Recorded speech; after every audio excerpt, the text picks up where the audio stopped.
these new kinds of sentience as we're creating, and we are all familiar with that as well, I think, to some extent. And then I think there is a fourth challenge.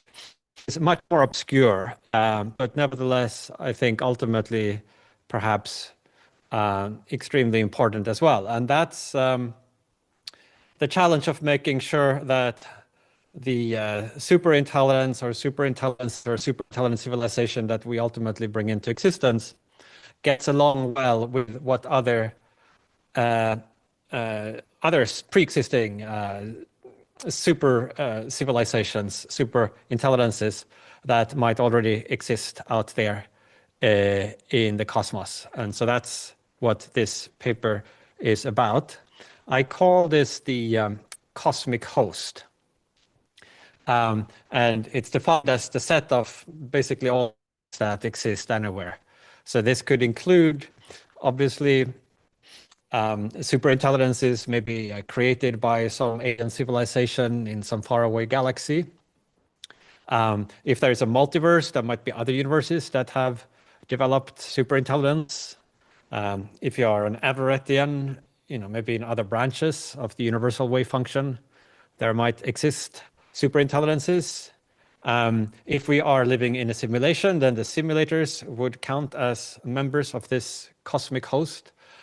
And of course, there might be non-naturalistic entities as well in traditional theological conceptions.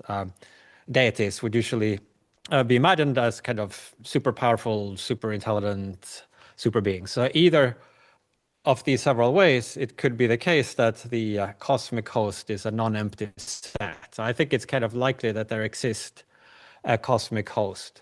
So that's the first idea. Then the second idea is if there is a cosmic host, it might have norms. Some cooperative agreements, equilibria, something like moral norms, rules of behavior, just as human societies do at various different levels. From your local, sports club might have various rules. Then the country has laws. We have wider cultural norms. Maybe some global norms as well, like human rights, etc.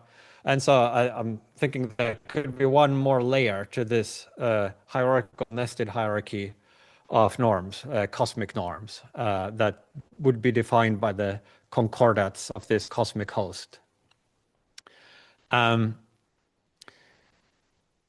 those could either be because some of the members of the cosmic host maybe actually physically interact with one another, or they could have conditioned their behavior on expectations about the choices of other members. Or they could just be convergent evolution, as it were, like they might all just independently converge on a similar set of principles.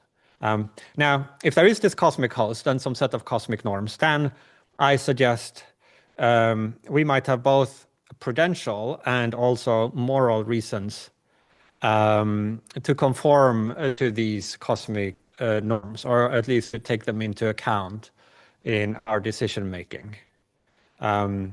Prudentially, it might be because the cosmic host could have influence about us or what happens to things we care about in the future. Obviously, most likely, clearly seen if you imagine some sort of alien civilizations that we might ultimately run into, or if we are in a simulation, then clearly simulators could have great influence as well about what happens. If we create our own superintelligence, that's kind of also a way that there could be a cosmic host existing kind of in the future. We are not yet there, but parts of our lives might be overlapping and inside the direct physical control of future superintelligences we create. And traditional theological beings as well presumably have a lot of ability to intervene in our world and our interest. But it might also be the case that even if the cosmic host had the ability directly to intervene and control our region, they might have reasons for refraining to do so, while still having wishes and hopes for what we would decide to do. So in traditional theological scenarios, there is sometimes this idea that God could intervene at any point and do whatever he wants, but nevertheless refrains to do so a lot of the time to give scope for human free will. And there could be analogous reasons for why even members of the cosmic host that had a current direct ability to sort of micromanage our patch might nevertheless choose not to do so. And there are many different ways in which that could be true. I mean, like a simulator, if they are doing this as some sort of scientific experiment, it might sort of invalidate the experiment if they went in and tampered with it. So nevertheless, the cosmic host might have reason to care about what happens in our region, either for non-instrumental reasons, they just happen to care maybe about our world welfare, or for instrumental reasons, since what we do might affect the cosmic host in various ways, both sort of indirectly in the future and you know, perhaps other members of the cosmic host cares about what we do, etc.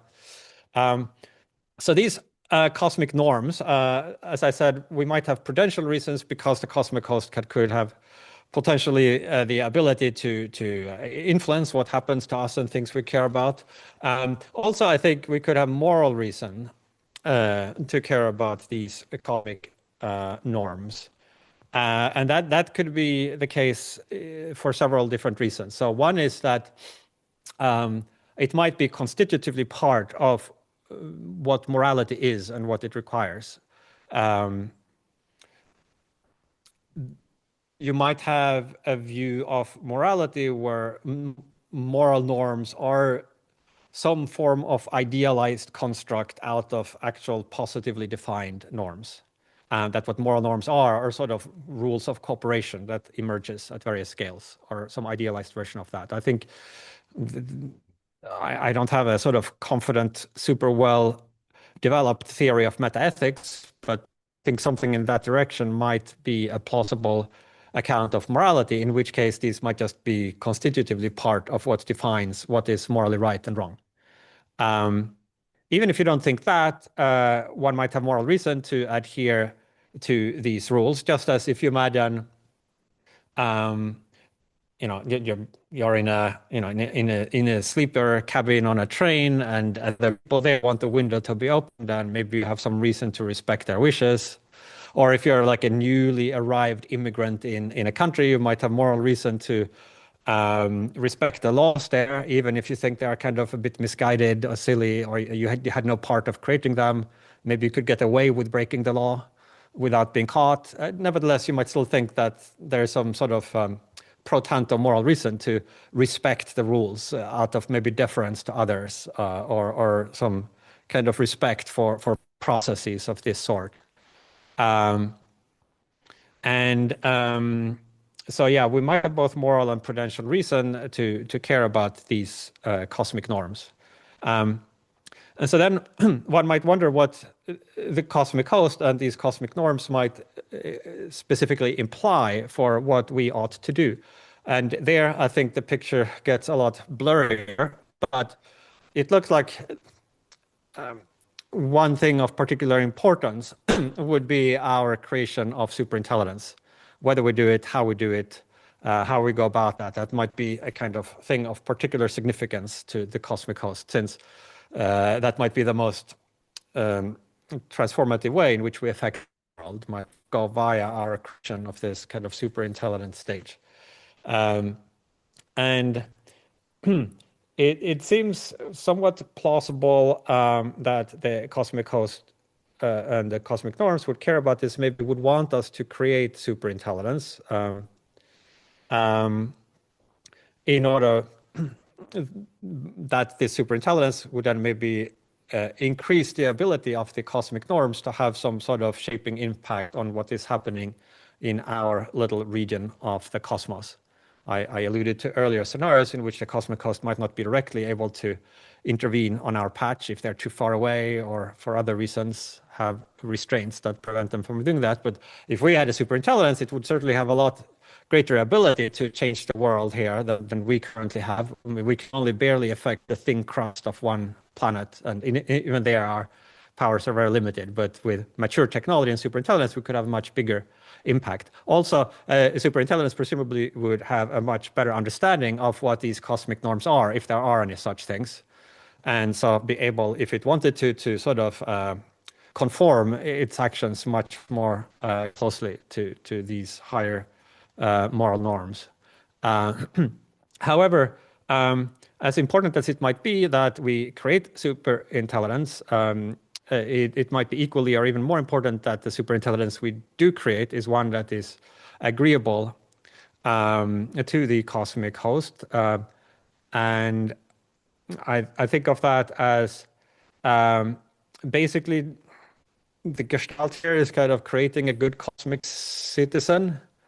But just as, if you're raising a child, you might want it obviously to have a good life and to have a, be happy and do its own things, but also maybe to be a good citizen of society, to not be somebody who like randomly exploits other people or breaks the law, like maybe somebody on the contrary who is able to respect sensible rules and to make some positive contribution to the community around them and maybe to the wider world. And so analogous to that, our superintelligence might also be a good cosmic citizen if it is willing to respect the existing normative order, the rules and norms that exist, and maybe make some positive contribution, bring something to the table. And again, I think I mentioned one might ask about is whether the cosmic host will have any preferences regarding the timeline to developing superintelligence. And there, I think that is less clear and might mostly matter insofar as it affects the other two parameters, whether we create superintelligence, where very longer timelines of big delays would maybe increase the risk that we fail to do that. And if it has an impact on the character of the superintelligence that we are creating, that might also be the main way that sort of the timing of it plays in. But I'll wrap up there.